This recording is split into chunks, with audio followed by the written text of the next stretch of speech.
considerate viewers to Healthy Living on Supreme Master Television. According to the World Health Organization, cancer is one of the leading causes of death in the world. Each year, over 12 million people across the globe are diagnosed with cancer, and 7.6 million succumb to the disease. The numbers are projected to continue rising, with an estimated 12 million deaths by 2030. Today, we have the honor to share the second part of an 8-part series featuring excerpts from the Cancer Project's Eating Right for Cancer Survival, a 2-set DVD of presentations by esteemed nutrition researcher and author Dr. Neil Barnard, MD, that is a companion to the book The Cancer Survivor's Guide, written by Dr. Barnard and registered dietitian Jennifer Riley. Dr. Barnard is the president of the Cancer Project, a U.S.-based nonprofit organization advancing cancer prevention and survival through distribution of information on nutrition and research. Since its founding in 2004, the project has strived to promote the vegan diet as the answer to cancer. The Cancer Project is an affiliate of the Physicians Committee for Responsible Medicine, a group created by Dr. Barnard in 1985 that is comprised of physicians and concerned citizens in the U.S. wishing to improve public health. The committee is also actively involved in raising awareness of the benefits of a plant-based diet through such projects as the 21-Day Vegan Kickstart program and seeking to amend federal nutrition guidelines. Dr. Barnard has served as the principal investigator on many clinical studies examining the links between diet and health, and his work has been published in top scientific and medical journals. He is often interviewed by the national media in the U.S. for his perspectives on important issues in nutrition, health, and medicine. We are now pleased to show the conclusion of Dr. Barnard's presentation, How Foods Fight Cancer, and segments from Fueling Up on Low-Fat Foods, 2 chapters from the Eating Right for Cancer Survival DVD.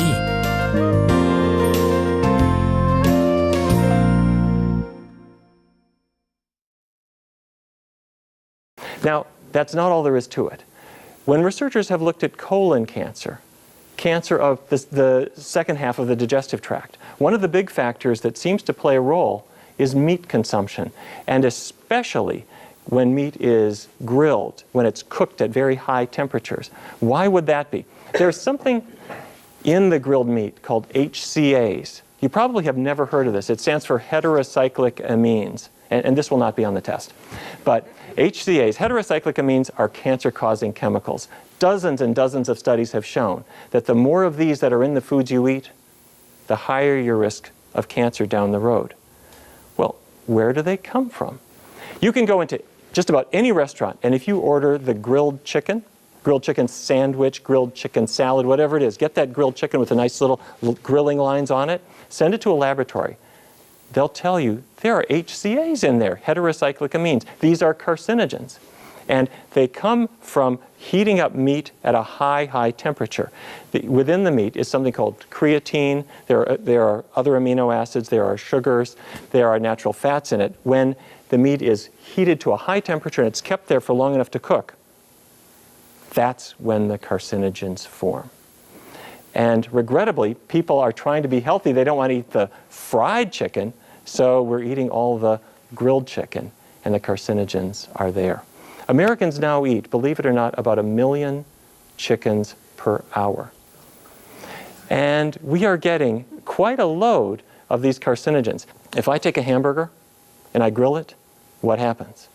Well, the carcinogens are likely to form. If I take chicken breast and I grill that, same thing. The carcinogens are likely to form because it's hot animal muscle. What if I take a veggie burger and I grill that? What happens? It gets warm. That's about it. It's not an animal muscle, so these carcinogens are not likely to form. Now, it's important to say that not every food is bad for you. There are plenty of things that are good for you. You know about beta-carotene? Yep. What color is beta-carotene? And where do we find it? Carrots, cantaloupes, pumpkins. Okay, sure. Now, it's an orange coloring that's there to protect the plant. It protects against free radicals. Free radicals are chemicals that can lead to cancer. It protects you too. And its cousin is called lycopene. Lycopene is in tomatoes, it's in other reddish plants, and it's an even more powerful antioxidant even than beta-carotene. So how does all this translate into something that I'm going to actually eat? Well, I like to use something called the new 4 food groups. The new 4 food groups means whole grains, vegetables, fruits, and the bean group, or you might call it the legume group, beans, peas, and lentils. So those are our ingredients, and on my plate it might start with, say, a bowl of oatmeal in the morning, top it with cinnamon and raisins, or maybe a half a cantaloupe, some rye toast, hold the butter. Now for lunch, let's say I'm at a fast food restaurant. Don't get the greasy taco dripping with cheese. Instead, you have the bean burrito or something like that. Instead of the hamburger, have the veggie burger. Have lots of vegetables. And at dinner, let's say we're out at an Italian place, you're not going to have the meat sauce on your pasta, and you're not going to have the Alfredo. But let's say you have the pasta with a lot of nice marinara sauce, and all the doctors leap to their feet and applaud all that lycopene in your dinner, and have the vegetables on the side. So this isn't suffering, but it sure is a healthy way to go. And if you do it every day, what happens? Vegetarians have about 40% of everybody else's cancer risk. That's the careless vegetarians, the French fry eating vegetarians. If you throw away the French fries and really build in the high fiber foods and lots of vegetables and fruits, you can do better than that. But wait, there's actually more. Your cholesterol level falls. When people go to this kind of diet, they lose weight, on average about 1 pound per week. And don't get nervous. If you're already at your normal weight, you don't keep losing. You don't just blow away. But if you've got weight to lose, you'll generally lose it. Heart disease, if you have artery blockages, it actually tends to reverse. The arteries actually start opening up. Your energy level improves as well. Digestion gets better. If you have diabetes, your blood sugars fall. If you've got high blood pressure, it tends to come down. And sometimes people find if they've had a little bit of arthritis, that gets better. If they've got migraines, that gets better too. Why is that? This doesn't happen in every case, but it happens sometimes. And I think it's because there are certain foods that tend to trigger these things. And getting away from them allows the body to start to heal. So let me encourage you all to be part of this team. We're learning a lot, and we're spreading it around to our loved ones. People all over the world are test driving this kind of routine, putting it to work, and I'd like you to be part of it. If you're thinking, well, okay, I'll stick my toe in that swimming pool, I'll give it a try, here's what I suggest you do. As a preliminary, just try some new recipes. No long-term commitment. You just give it a try and see what you like. And when you're ready, take about a 3-week period, and during that 3 weeks, do it 100%. Jump in, head first, make every meal for the 3 weeks a really healthy meal. Why do I say that? Because you know it's true. If you have a healthy meal on Monday and another healthy meal on, say, Thursday, and maybe another one the following Wednesday, are you going to see any benefit from that at all? No. And are your tastes going to change? But let's say you do it every single meal, every day, even for a short period of time, you find that your tastes actually change. Your body feels different. Most people go through their whole lives never having even a week on the diet their body was actually designed for. And this is a chance to really do it. So give it a go. And if you want to, you can try these transition foods. I'm suggesting you get away from meat. So if you want to have the veggie burgers and the veggie hot dogs in the transition on your way to simpler foods, go ahead. So we've covered the basis. I hope that you agree that nutrition is a really powerful force for health. Okay, I think you've got the idea. Thank you.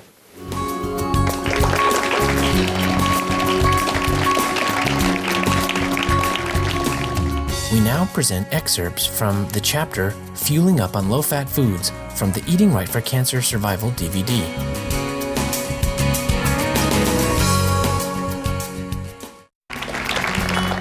Welcome. Thanks for joining us.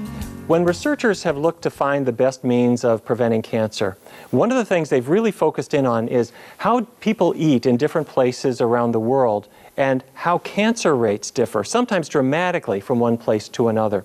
And one of the first comparisons that really bore fruit, so to speak, was the comparison between Asia and then the Western countries. In Japan, the risk that a woman will develop cancer is quite low, at least traditionally, compared to Western countries. And for women who get cancer, survival is much better, again, compared to Western countries. Well, that could be because in Asian countries, women tend to be thinner, but it also seems to relate to their diet. There's a lot less fat in a traditional Asian diet. The staple is rice, noodles. There's a lot of use of vegetables, not much of very fatty foods, And that seemed to play a big difference. But it's not just all fats. Really the animal fats, the saturated fats, that seem to be a big part of the problem. But things are changing. You don't have to just compare between, say, Japan and North America. You can stay home in Japan. Bad food comes to you. You've now got all kinds of fast food restaurants and meaty diets. The westernization of the diet is causing a change right there. And we've seen dramatic differences as this has occurred, particularly for two kinds of cancer. The digestive cancers, you know what I'm talking about, colon cancer especially, and also the hormone-related cancers. In men, this would mean prostate cancer. In women, breast cancer and uterine cancer especially. And the reason seems to be that when a woman is on a high-fat diet and a low-fiber diet, her hormones change. There's more estrogen in her bloodstream, and that seems to fuel the growth of cancers. Same for men. If he's on a diet without much fiber and with a lot of fat, his testosterone level rises. It doesn't make him more macho. What it's going to do is increase his likelihood of getting cancer. The differences are huge. A study of Japanese women compared those who were affluent and had westernized their diets early on, compared them to women who were less affluent and stuck with a traditional diet of rice and noodles and that sort of thing. The difference in breast cancer was 900%. Those women who westernized their diets were 9 times more likely to develop this condition compared to the other women. Now, it even matters after a person has been diagnosed. If a woman has breast cancer, if she has more fat in her diet, numerous studies have shown her survival is likely to be shorter. That cancer is more likely, after treatment, it's more likely to come back. There was an important study at the State University of New York at Buffalo.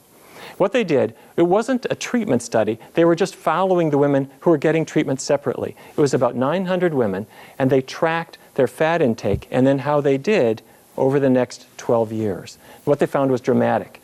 The likelihood of dying at any time point down the road was increased by 40% for every 1,000 grams of fat the women were eating per month. Well, what does that mean? If I take a typical American diet and I add up all the fat that's in that diet day after day after day for a whole month, and I compare that to, say, a vegetarian diet, so there's no animal fat, and I keep the vegetable oils really low, those two diets differ by about 1,000 to 1,500 grams of fat per month. That's good for a 40 to 60% difference in whether you're dead or alive at any time point down the road. So it makes a huge difference. Now, in men, same story. If a man reduces fat intake and increases the fiber intake, well, his testosterone level will come down just a little bit. He's still got enough testosterone, but those excesses that increase the risk of cancer will be gone. Now, a lot of people are aware of this. They think, well, you know, I'm cutting back on fatty foods. I'm switching from beef to chicken. I'm eating more fish. You hear people say that. Well, here's the bad news for you. The leanest beef is about 29% fat as a percentage of its calories, which is what dietitians care about. The leanest chicken is not much lower. It's about 23. Now, fish vary. Some are lower, some are higher. Some are a lot higher. Chinook salmon, 50% fat or even higher. But broccoli is 8% fat. Beans are about 4% fat. Rice is 1 to 5 depending on the type. A potato is 1% fat until it comes out of the oven. And then, of course, at that point, we put on the butter and the sour cream and cheese doodles and bacon bits, and suddenly it's, back up to where you started. But you get the point, that there are certain foods that are very low in fat, they're very high in fiber, and that'll help you. Does it make a difference? You bet. Our gratitude, Dr. Neil Barnard, for dedicating your career to informing people how a plant-based diet keeps us fit and full of vitality.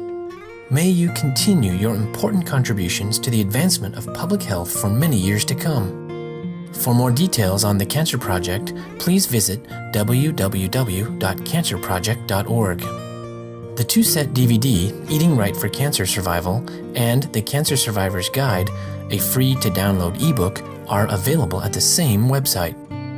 Thank you, Admiral viewers, for being with us on today's program. Please join us the third Monday of each month on Healthy Living for the remainder of this 8-part series, including the conclusion of Dr. Barnard's presentation, Fueling Up on Low-Fat Foods. Up next is Science and Spirituality after Noteworthy News here on Supreme Master Television. May you always enjoy the very best of health.